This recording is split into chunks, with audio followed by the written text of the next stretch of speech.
प्यारे साथी नमस्ते, आप सभी का स्वागत है जीके जीएस विद हनुमंत में। तो हमारी आपका जो है सीरीज चल रही है ग्रुप डी।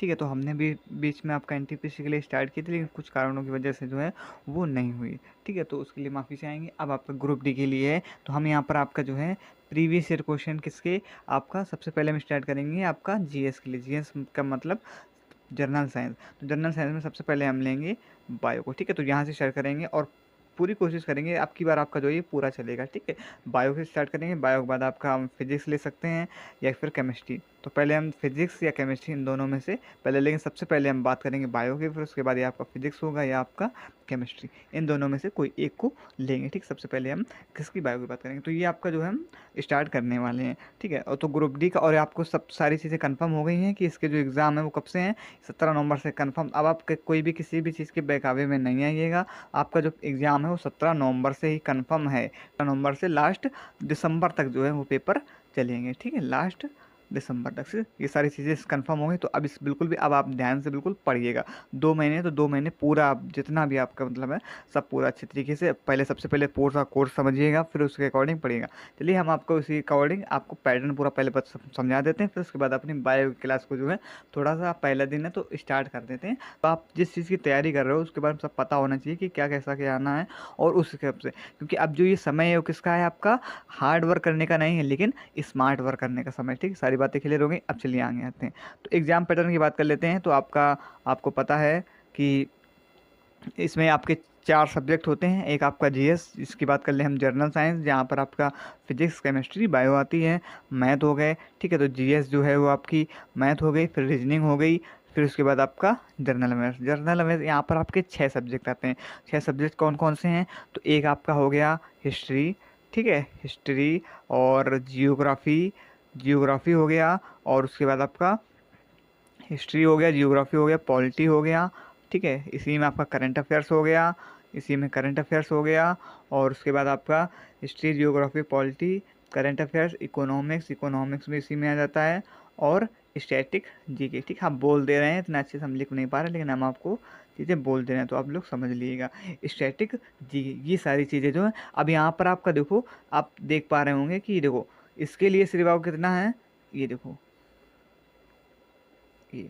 अब यहाँ पर सबसे ज़्यादा वेटेज जो किसका यहाँ पर है, वो आपका रीजनिंग का है, 30 नंबर का। और बाकी जीए, अब यहाँ पर आपको कितने हैं, यहाँ पर बताओ 6 सब्जेक्ट में आपको 20 नंबर मिल रहे हैं। ठीक है, तो आपका जो है इसमें सबसे ज़्यादा जो आपका स्कोरिंग है, ये 3 चीज़ जो हैं, ये 3 आपका जो है सबसे ज़्यादा स्कोरिंग होनी चाहिए, ये वाले जो 3 चीज़ें। ठीक, कौन कौन से, जीएस और मैथ और रीजनिंग, इन सब चीज़ों में आपको अपने नंबर बढ़ाने की पूरी पूरी कोशिश करना चाहिए। उसमें भी करना है कोशिश, क्योंकि वो आपको 6 सब्जेक्ट में है, उसमें टाइम ज़्यादा लगेगा, तो उसमें आप, क्योंकि समय भी हमारे पास कम है, तो उसी हिसाब से यूटिलाइज करके हम करेंगे। चलो अभी आगे भी आपको बताएंगे। तो यहाँ से ये बातें कंफर्म हो गई कि हमारे पास 4 सब्जेक्ट हैं, जिसमें आपका इस प्रकार से इनका ये जो है का तरीका है। टोटल आपको पता है 100 मार्क्स का होता है इसका, जिसमें से समय हमारे पास 90 मिनट का मिलेगा, और नेगेटिव मार्किंग 1/3 की होगी। ठीक है, तो जहाँ पर आपका जैसे आपके 3 क्वेश्चन गलत हो गए, तो जो आपका एक सही है वो भी काट लिया जाएगा। ठीक, यहाँ से सारी बातें क्लियर हो गई। फिर इसके बाद अब बात कर लेते हैं मैथ की। तो मैथ में हमारे कौन कौन से टॉपिक हैं, तो मैथ में देखो सिलेबस पूरा सेम है, जैसे जो हमारा एनटीपीसी का जो अभी पेपर हुआ सेम, इसका भी सिलेबस सेम ही है, सेम ही है। जैसे आपका पहला नंबर सिस्टम हो गया, परसेंटेज हो गया, ये सब आपका सारे उसमें आते हैं। प्रॉफिट लॉस हो गया, और सिंपल इंटरेस्ट हो गया, compound interest, time and work, pipe and system, और उसके बाद आपका रेशियो एंड प्रोपोर्शन, और ट्रिग्नोमेट्री, डीआई, और अलजेब्रा, ये सारे आपके अलजेब्रा हो गया। ठीक, फिर उसके बाद हमारा यहाँ पर क्या हो गया, सांख्यिकी। ठीक, स्टैटिक, जहाँ पर आपका बहुलक, माध्य, माध्यिका, इसके सारे क्वेश्चन मिल जाते हैं। मिश्रण एंड एलिगेशन, यहाँ पर जो आपका मिक्सचर वाले सामान है इससे मिल जाते हैं आपका रेशियो से रिलेटेड। फिर यहाँ पर आपका मेंसुरेशन, जहाँ पर आपका घनाभ, घनाभ सारा आप आयत, त्रिभुज, शंकु, ये सब इसी में आ जाते हैं। ठीक है, फिर इसके बाद टाइम एंड डिस्टेंस, ये भी बहुत जो इम्पोर्टेंट है, सारे इम्पोर्टेंट तो सारे, टाइम एंड डिस्टेंस हो गया, पार्टनरशिप, ये सभी जो हैं ये इसका आपका सिलेबस हो गया। ठीक है, अब बात कर लेते हैं इसी प्रकार से रीजनिंग की। तो रीजनिंग में बात कर लेते हैं। रीजनिंग में आपका ब्लड रिलेशन हो गया, सिटिंग अरेंजमेंट हो गया, सीरीज हो गया, इनइक्वालिटी हो गया, क्लॉक हो गया, और कैलेंडर हो गया, आपका कैलेंडर हो गया, काउंटिंग फिगर हो गया, और उसके बाद आपका यहाँ पर स्टेटमेंट एग्जाम जहाँ पर है कथन और पूर्व धारणाएं, कथन दिए गए होते हैं, उससे रिलेटेड कुछ आपका दो धारणाएं दी गई होंगी, वहाँ से आपको बताना है कि इसमें से कौन सा सही कौन सा गलत है। मिरर इमेज, तो अभी आपने देखा होगा कि जो आपका एनटीपीसी का भी एग्जाम हुआ अभी 12th लेवल और ग्रेजुएशन लेवल का, तो वहाँ पर सब यहाँ पर मिरर इमेज से भी कोई क्वेश्चन नहीं आया है, और आपका स्टेटमेंट एंड एग्जाम्पशन से क्वेश्चन तो आया ना, क्लॉक से देखा गया है तो ना के बराबर, ये कह सकते हैं 0 और 1 इस प्रकार से आया है। कैलेंडर से भी इसी प्रकार से 0 या 1, किसी सेक्टर में 1 भी नहीं आया, किसी सेक्टर में 1 भी आया है। लेकिन जो आपका ब्लड रिलेशन इससे सब में आया, सिटिंग अरेंजमेंट से भी आया, सीरीज से भी आया, और इनइक्वलिटी से भी तो ना ही के बराबर मानो, किसी में 1 आया, इससे कह सकते हैं कि किसी में 1 आया है, किसी में 2 आया, इस प्रकार से इसमें आए हैं। ठीक है, फिर इसके बाद और ये आपका यहाँ से काउंटिंग फिगर से भी आपका एक भी क्वेश्चन अभी तक देखने को नहीं मिला है। कह सकते हैं आप भाई किसी में आया हो तो नहीं बता सकते, लेकिन 0 से 1 कह सकते हैं। ठीक है, इसमें भी इस प्रकार से नहीं। तो यहाँ पर अभी तक एनटीपीसी के अकॉर्डिंग हम अगर बताएं तो आपका कौन कौन से चैप्टर जो है वो इंपॉर्टेंट हो जाते हैं, एक ब्लड रिलेशन, सेटिंग अरेंजमेंट, और यहाँ पर जो है सेटिंग अरेंजमेंट भी ये थोड़ा कैसा है, आपका टाइम टेकिंग है। यहाँ पर बड़ी बड़ी जो आपका थ्योरी दी गई उसके बाद आपको जो है क्वेश्चन को सॉल्व करना है। क्वेश्चन कठिन नहीं, लेकिन उसके थ्योरिकल पढ़ के फिर उसको समझ कर। यहाँ पर ब्लड रिलेशन से आया, सेटिंग अरेंजमेंट से, सीरीज से भी आया सवाल, सॉरी सीरीज से भी आया, क्लॉक से तो बिल्कुल भी नहीं आया मान लो, और हम सबसे ज़्यादा इससे, और इसके बाद आपका स्टेटमेंट एग्जाम्पशन से आया, मिरर इमेज से भी नहीं आया। इन्हीं जो 4-5 क्वेश्चन हैं, इन्हीं से आपके जो सबसे ज़्यादा क्वेश्चन जो हैं वो पूछे गए हैं। ठीक है, एनटीपीसी में। फिर आ जाते हैं आगे, अब बात कर लेते हैं फिजिक्स की, क्योंकि हम पढ़ेंगे जर्नल साइंस, तो फिजिक्स ये तो चीज़ें कंफर्म ही हैं, होनी चाहिए। इकाई मात्रक हो गया, गति हो गई, बल और गति के नियम हो गए, गुरुत्वाकर्षण होंगे, कार और ऊर्जा, बल, ध्वनि तरंग। अब फिर अभी देखो हम आपको पूरा सिलेबस बता रहे हैं, लेकिन जब हम आपको इसको पढ़ाएंगे तो इसमें बताएंगे इसमें कौन कौन से जो है ज़्यादा इंपॉर्टेंट है, जिससे क्वेश्चन अभी रिपीट हुए हैं प्रीवियस ईयर में भी, और अभी भी जो पेपर हुए हैं उनमें भी देखे गए हैं। ठीक है, तो आपको बताएं जो एलपी के हुए हैं। ठीक है, और ध्वनि तरंग हो गया, प्रकाश परावर्तन हो गया, अपवर्तन, विद्युत और ये विद्युत धारा और ऊर्जा। तो इसमें ये भी तो कह सकते हैं ये वाला इंपॉर्टेंट बहुत है, ये प्रकाश ये वाला भी है, और एक प्रकाश की ये कहाँ है आपका, ये वाले इकाई मात्रा, इससे भी क्वेश्चन पूछेंगे, तो ये इंपॉर्टेंट है। फिर जब हम पढ़ाएंगे तो और अच्छी तरीके से आपको क्लियर कर देंगे। ठीक है, तो ये हमारा फिजिक्स का पूरा हो गया। और अगर इससे बात करें तो फिजिक्स में यहाँ पर आपका 25 नंबर की होती है पूरी जीएस, तो यहाँ पर फिजिक्स से 7 से 8 क्वेश्चन मान के चलो। ठीक है, फिजिक्स से। फिर उसके बाद बात कर लेते हैं केमिस्ट्री की। तो केमिस्ट्री की देखो बात कर लेते हैं, यहाँ पर हम सारे बता रहे हैं, लेकिन जब हम आपका इस चीज़ को, इस विषय को पढ़ाएंगे, सब्जेक्ट को, केमिस्ट्री जब स्टार्ट करेंगे, तो यहाँ पर हम पूरा आपको बताएंगे कौन कौन इंपॉर्टेंट है, किसको आपको बिल्कुल अच्छे से करना है। और आपका ये परमाणु अणु हो गया, केमिस्ट्री में परमाणु संरचना हो गई, रासायनिक अभिक्रिया, इससे भी बहुत क्वेश्चन आते हैं, अम्ल क्षार ये भी इंपॉर्टेंट है, धातु और कार्बन एवं उसके यौगिक, और इसके बाद कह सकते हैं तत्वों का वर्गीकरण, ईंधन हो गया। ठीक है, और बहुलक हो गया यहाँ पर, और मानव निर्मित पदार्थ। ठीक है, यहाँ पर ये सारी चीज, और आवर्त वर्गीकरण, तत्वों का आवर्त वर्गीकरण, और नहीं आवर्त सारणी जो होती है, आवर्त सारणी कह सकते हैं, आवर्त सारणी। ठीक है, और उसके बाद ये आपका ये वाला टॉपिक, और रासायनिक अभिक्रिया और अम्ल क्षार, ये सभी जो है ये इंपॉर्टेंट हैं। ठीक है, 3-4 क्वेश्चन और टॉपिक फिर हम पढ़ाएंगे तो आपको इस तरीके से डिस्कस करेंगे। फिर बात कर लेते हैं बायोलॉजी की। तो बायोलॉजी में आपका जीवन की मौलिक इकाई हो गई, मानव शरीर हो गया, जैव प्रक्रम हो गया, पादप जीव विज्ञान हो गई, कोशिका हो गई, ऊतक हो गया, नियंत्रक एवं समन्वय हो गया, विटामिन हो गया। ठीक है, ये देखो विटामिन हो गया आपका, रोग हो गया, संघ हो गया, प्रकाश संश्लेषण, रुधिर और वनस्पति विज्ञान। तो यहाँ पर रोग ये बहुत इंपॉर्टेंट हो गया। विटामिन भी क्वेश्चन आ जाते हैं, विटामिन से भी अभी आए थे क्वेश्चन एनटीपीसी में। ठीक है, और आप कह सकते हैं रुधिर से भी आ सकते हैं, तो ये इंपॉर्टेंट है। फिर जब आप आपको पढ़ाएंगे तो हम बताएंगे इसी तरीके से। तो ये सब हमने पूरा जो है सिलेबस अच्छी तरीके से देख लिया।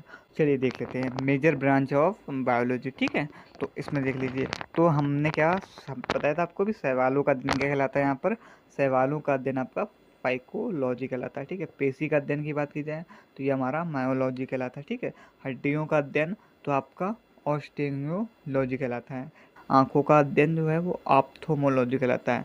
बालों का अध्ययन, आँखों का अध्ययन ऑप्थोमोलॉजी, बालों का अध्ययन ट्राइकोलॉजी। ठीक है, फिर उसके बाद आ जाते हैं आगे, नाखूनों का जो अध्ययन है वो क्या कहलाता है, ओनिकोलॉजी, नाखूनों का अध्ययन ओनिकोलॉजी कहलाता है। दांतों का अध्ययन क्या कहलाता है हमारा, ओडोंटोलॉजी। ठीक है, ये भी इम्पोर्टेंट है सारे। ठीक है, तो एक बार अब देखो जिस हिसाब से पेपर आ रहा तो हम कुछ भी नहीं कह सकते, कुछ भी आ सकते हैं पेपर में। ठीक है, तो इस हिसाब से अभी तो देखा गया तो ये आ सकता है आपका। और आपका दिल का अध्ययन, और आप पढ़ एक बार सब लीजिएगा। दिल का अध्ययन आपका क्या कहलाता है, कार्डियोलॉजी कहलाता है। ठीक है, फिर उसके बाद आ जाएंगे मस्तिष्क का अध्ययन, न्यूरोलॉजी कहलाता है। गुर्दों का अध्ययन नेफ्रोलॉजी कहलाता है। और त्वचा का अध्ययन हमारा क्या कहलाता है, डर्मेटोलॉजी। क्या कहलाता है, डर्मेटोलॉजी। फिर आ जाइए आगे। फिर इसके बाद कानों का अध्ययन, कान का अध्ययन क्या कहलाता है, ऑटोलॉजी। ठीक है, कान का अध्ययन क्या कहलाता है, ऑटोलॉजी। फिर प्रजनन का अध्ययन, थोड़ा इसको रुकिए, हाँ, प्रजनन अंगों का अध्ययन। ठीक है, महिला वाला तो गायनोलॉजी। ठीक है, और प्रजनन अंगों का पुरुषों का तो एड्रोलॉजी कहलाता है। बीजों का अध्ययन क्या कहलाता है, स्पेरोमोलॉजी। जीवाणु का अध्ययन, जीवाणु का अध्ययन क्या कहलाता है, बैक्टीरियोलॉजी। क्या कहलाता है, बैक्टीरियोलॉजी। इसको यहाँ पर कर लेते हैं, बैक्टीरियोलॉजी कहलाता है। विषाणु का अध्ययन आपका क्या कहलाता है, वायरोलॉजी कहलाता है। परागकणों का अध्ययन पॉलिनोलॉजी कहलाता है। क्या कहलाता है, पॉलिनोलॉजी कहलाता है। अब आ जाओ आगे। परागकणों का अध्ययन क्या बताया हमने, पॉलिनोलॉजी कहलाता है। फिर उसके बाद आपका क्या था यहाँ, वंशानुक्रम का अध्ययन आनु आनुवंशिक है, आनुवंशिक कहलाता है। ठीक है, तो इसकी खोज किसने की थी, ग्रेगर जॉन मेंडल ने की थी। कोशिकाओं का अध्ययन क्या कहलाता है, साइटोलॉजी। इसकी खोज रॉबर्ट हुक ने की थी। खोज किसने की थी, रॉबर्ट हुक ने की थी। फिर अंगूर की खेती, तो ये आपका विटिकल्चर, ये भी आपका इम्पोर्टेंट है। ठीक है, तो यहाँ से भी ये भी आ सकते हैं, इम्पोर्टेंट है, लेकिन सारे आपके इम्पोर्टेंट हैं। और फिर आपका सब्जियाँ, फलों व फूल की खेती तो हॉर्टिकल्चर, केवल सब्जियां। अब यहाँ पर भी देखना है कि यहाँ पर कन्फ्यूजन हो सकती है कि सब्जी, फल या फूलों की खेती का तो ये हमारा हॉर्टिकल्चर होती है, लेकिन अगर अब केवल सब्जी की बात होगी तो आपका ओलेरीकल्चर होगी। ठीक है, सब्जी, फूल, फल ये सब आ जाएंगे तो वहाँ पर हमारा हॉर्टिकल्चर होगा, लेकिन अगर केवल सब्जी है तो वहाँ पर हमारा क्या होगा, ओलेरीकल्चर होगा। ठीक है, शिलालेखों का अध्ययन एपिग्राफी कहलाता है। ठीक है, फिर उसके बाद फलों का अध्ययन क्या कहलाता है, फलों का अध्ययन पोमोलॉजी कहलाता है। फलों का अध्ययन पोमोलॉजी कहलाता है। फिर आ जाइए आगे देख लेते हैं, फूलों का अध्ययन फ्लोरिकल्चर कहलाता है। तो कुछ तो आप ऐसे याद कर सकते हैं, फूल, फ्लावर तो फ्लोरिकल्चर, फूल से फ्लावर, फ्लोर से फ्लोरिकल्चर। ठीक है, फूल, फूल को इंग्लिश में क्या कहते हैं, फ्लावर, और फ्लावर से फ्लोरिकल्चर। ठीक, इस चीज़ से आप देख सकते हैं इस प्रकार से। अब आ जाते हैं आगे देख लेते हैं। ठीक है, एक बार सारी चीज़ों को मतलब जो है देख लीजिएगा। ठीक है, यहाँ से पक्षियों का अध्ययन क्या कहलाता है, ऑर्निथोलॉजी, ये भी है इम्पोर्टेंट। रेशम की खेती सेरिकल्चर कहलाता है, रेशम की खेती सेरिकल्चर। पशु व्यवहार का अध्ययन एटियोलॉजी कहलाता है। रक्त का अध्ययन हेमेटोलॉजी, से भी देख लीजिएगा एक बार। ठीक है, फिर इसके बाद मानव कपाल का अध्ययन। ठीक है, तो मानव के सर का जो अध्ययन, कपाल जो है उसी को कहते हैं सर को, तो वो आपका क्या कहलाता है, क्राइनोकोलॉजी कहलाता है। ठीक है, क्या कहलाता है, क्राइनोकोलॉजी। जीव आकृति बाह्य संरचना का अध्ययन मॉर्फोलॉजी। मनुष्य का अध्ययन एंथ्रोपोलॉजी, तो इसको भी एक बार देख लीजिएगा।